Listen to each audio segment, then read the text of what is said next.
அன்புள்ள நேயர்களே வணக்கம். கவியரசு கண்ணதாசன் அமெரிக்கா செல்வதற்கு முன்னாலே அவசரமாக சில பாடல்களை எழுதினார். அப்படி எழுதிய ஒரு நிறைவு பாடல் அதுதான் மூன்றாம் பிறை படத்துக்கு இளையராஜாவுக்காக எழுதிய அந்த கண்ணே கலைமானே என்கின்ற பாடல். மிக அற்புதமான பாடல். இன்றைக்கு கூட அந்த பாடலுக்கு இணையான ஒரு பாடல் நாம் சொல்ல முடியாது.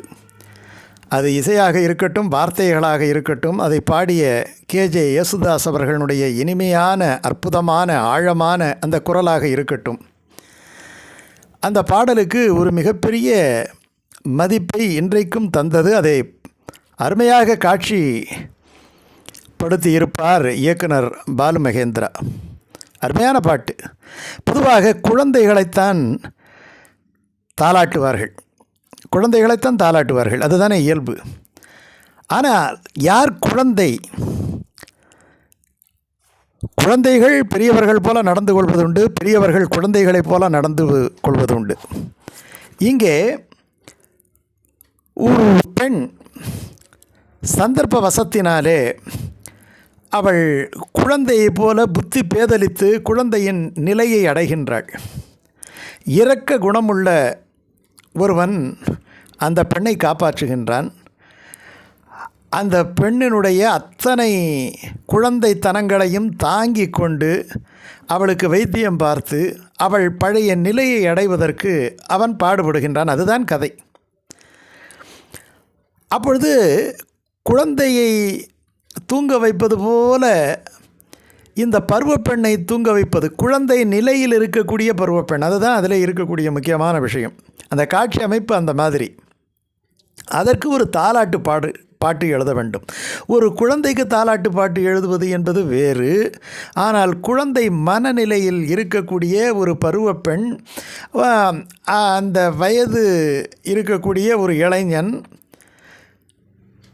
அவன் அந்த பெண்ணை தாலாட்டுவது போல பாட்டு எழுதுவது என்பது கொஞ்சம் வித்தியாசமான ஒரு சூழ்நிலை தான்.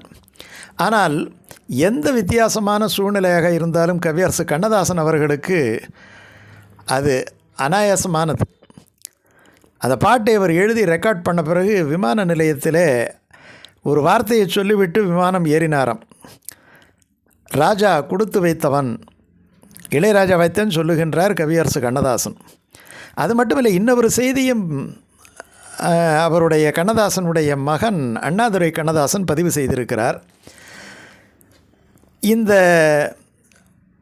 பாடலுக்கு பிறகு அவர் வேறு சில இயக்குனருடன்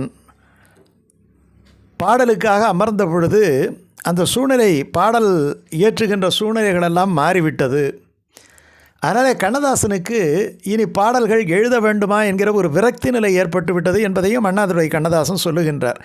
இந்த இயக்குனர் சில அவமானங்கள், ஏனென்றால் கொஞ்சம் ஒரு சீனியர் ஆர்டிஸ்டாக இருந்தாலும் கூட புதுசாக வர்றவங்க கொஞ்சம் பெருமை அடைந்து விட்டால் அவன் அந்த சீனியாரிட்டியெல்லாம் பார்க்க மாட்டான். ஏன் சிவாஜி கணேசனுக்கே அந்த மாதிரியான ஒரு அமைப்பு ஏற்பட்டது, டிஎம் சவுந்தரராஜனுக்கு அந்த மாதிரி ஒரு அமைப்பு ஏற்பட்டது. இவர்களெல்லாம் சாதனையாளர்கள், தங்கள் சாதனையை ஏற்கனவே நிரூபித்தவர்கள். ஆனாலும் கூட புதிதாக வந்தவர்கள். இந்த துறை அப்படிப்பட்ட துறை. அதனாலே கண்ணதாசன் சொன்னாராம், இனி பாட்டு எழுதுவதை விட்டு விடலாம் போல இருக்கிறேன். காரணம், நான் சொல்வது அந்த இயக்குனருக்கு புரியவில்லை, அந்த இயக்குனர் சொல்வது எனக்கு புரியவில்லை.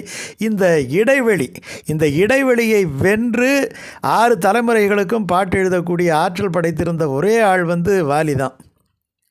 கவியரசு கண்ணதாசன் கொஞ்சம் உணர்ச்சி வசப்படுபவர். அதனால் அவர் சொன்னார், இனி நான் கட்டுரை கதை என்று போய்விடலாம் என்று நினைக்கிறேன், இனி பாடல் என்கிற ஒரு நிலையிலிருந்து மாறிவிடலாம் என்று நினைக்கிறேன் அப்படின்ட்டு சொல்கிறார். ஆனால் அப்படிப்பட்ட அந்த கண்ணதாசன் எழுதிய இந்த கடைசி பாட்டு தான், இளையராஜாவுக்கு எழுதின பாட்டு தான் அருமையான தாலாட்டு. குழந்தைகளுக்கு கூட இந்த தாலாட்டு பாடலாம். ஆனால் அதில் ரொம்ப நுட்பமான வார்த்தைகளை, ஏன்னா குழந்தைக்கு தாலாட்டு பாடுவது என்பது வேறு, குழந்தை மனநிலையில் உள்ள ஒரு பருவப்பெண்ணுக்கு தாலாட்டு பாடுவது என்பது வேறு.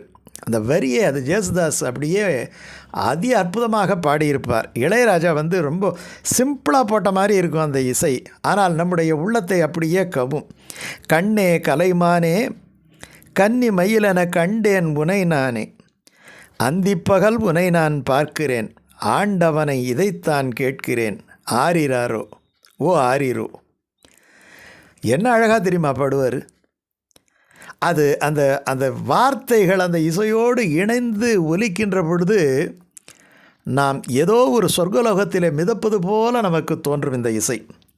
ரெண்டாவது இந்த சரணத்தில் சொல்கிறார் பாருங்க, ஊமை என்றால் ஒரு வகை அமைதி, ஏழை என்றால் அதிலொரு அமைதி. இது ரெண்டுத்துக்கும் வித்தியாசம் இருக்குது, ரெண்டு அமைதி தான். நீயோ கிளிப்பேடு பண்பாடும் ஆனந்த குயில் வேடு, ஏனோ தெய்வம் சதி செய்தது பேதை போல விதி செய்தது. அந்த பெண்ணுக்கு என்ன நடந்தது என்பதை இந்த சரணத்திலே சொல்லிவிடுகின்றார். ஏனோ தெய்வம், எதற்காக என்று தெரியவில்லை, ஏனோ தெய்வம் சதி செய்தது பேதை போல விதி செய்தது, உன்னை பேதையாக மாற்றிவிட்டது, ஒரு குழந்தையாக மாற்றிவிட்டது. கண்ணே கலைமானே கன்னிமையில் எனக் கண்டேன் உனை நானே, அந்திப்பகல் உனை நான் பார்க்கிறேன், ஆண்டவனை இதைத்தான் கேட்கிறேன், ஆரிராரோ ஓ ஆரிரோ.